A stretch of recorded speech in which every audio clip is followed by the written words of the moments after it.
Hey, it's Darlene, and today I'm working on a 2-page layout for the Love to Scrap Challenge blog. I'm a design team member, and for the month of December 2020, the theme is Winter Wonderland.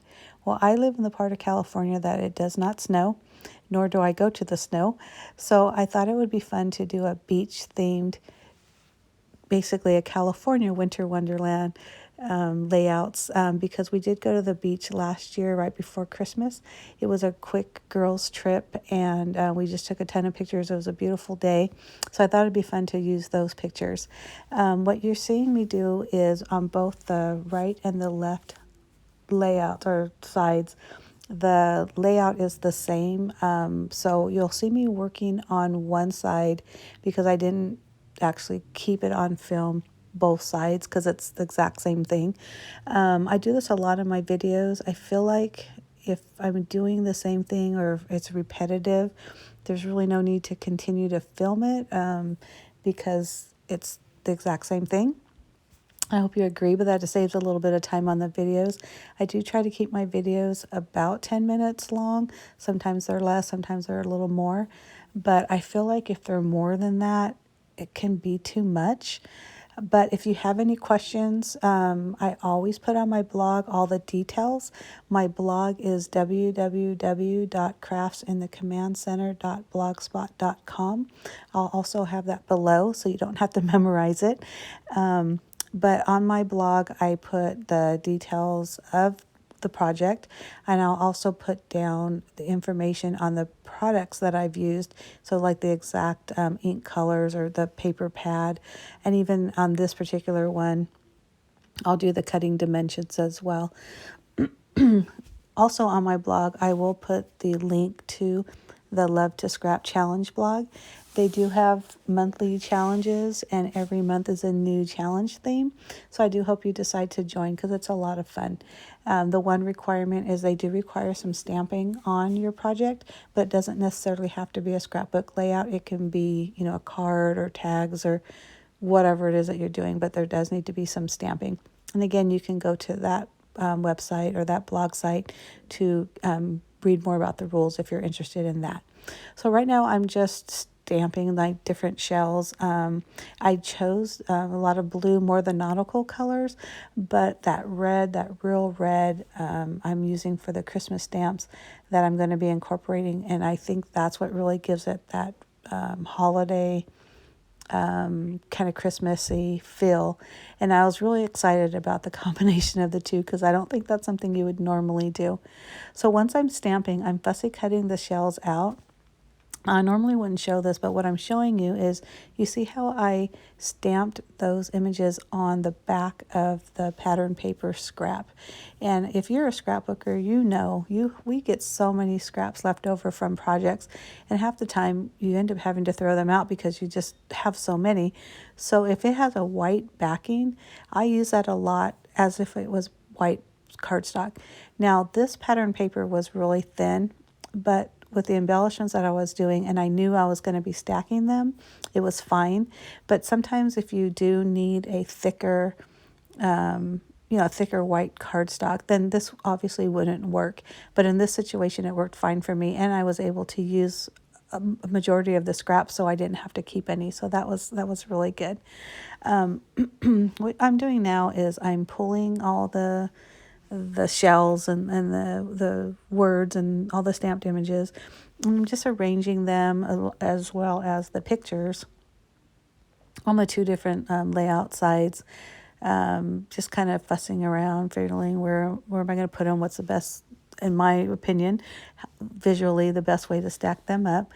And I don't have anything adhered I don't have anything as far as the photos and embellishments adhered yet. I do know I'm going to put that title on the left side on that top half.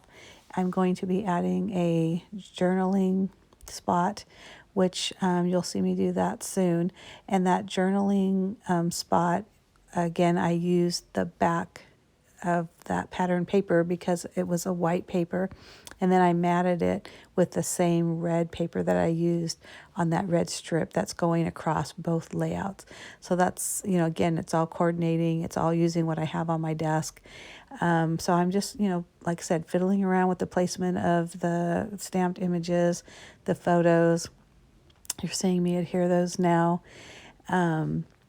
If you have any questions or comments about what I'm doing or my process, please leave those below, or you can go to my blog, which I had mentioned below or before. I also have the actual address below.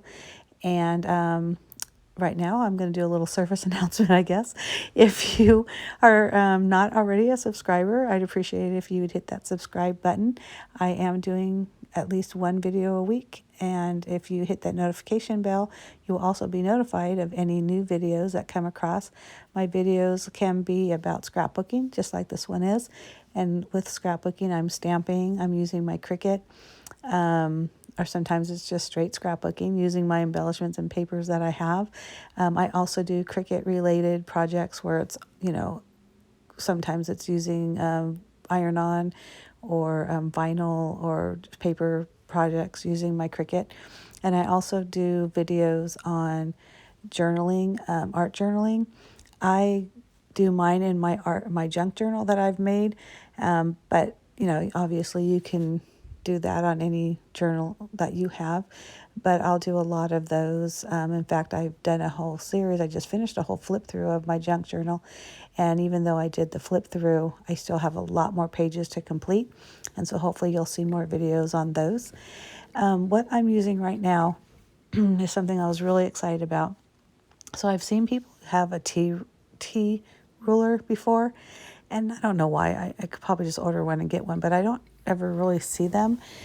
But the other day I was at the Dollar Tree, our local dollar store, and I saw this, I'm going to call it an L ruler. I really don't know if that's what it's called, but that looks like an L ruler.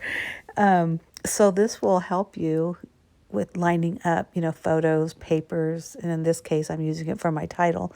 But I was super stoked when I saw that at the store because, again, I don't know why I've never ordered a T ruler, and most of the time I'm not too concerned about things being straight, which I always just kind of eyeball things.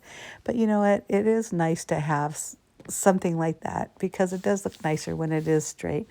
But anyhow, I just wanted to share that. So, check out your local dollar stores because you'll be amazed at some of the products you can find there. I was really shocked. And sorry about that little service announcement for the dollar store. But anyhow, so you can see me. I'm writing my journaling. I usually just handwrite my journaling. I am fine with my own handwriting. Little close-up of what's going on over there. And adhering one of the, I guess it's the subtitle now since it's on the second page, but with that, I'm adhering it with my Tombow liquid glue. I really like this glue because it has a fine point, and this glue is made for paper, so you won't get that warpage like you can with some liquid glues. So if that's something you're interested, Tombow is where I got it, or the name brand. I know there's plenty of paper glues, but that's the one that I use. So I did decide to outline the letters or the titles because I thought that color just kind of got lost a little bit in those waves.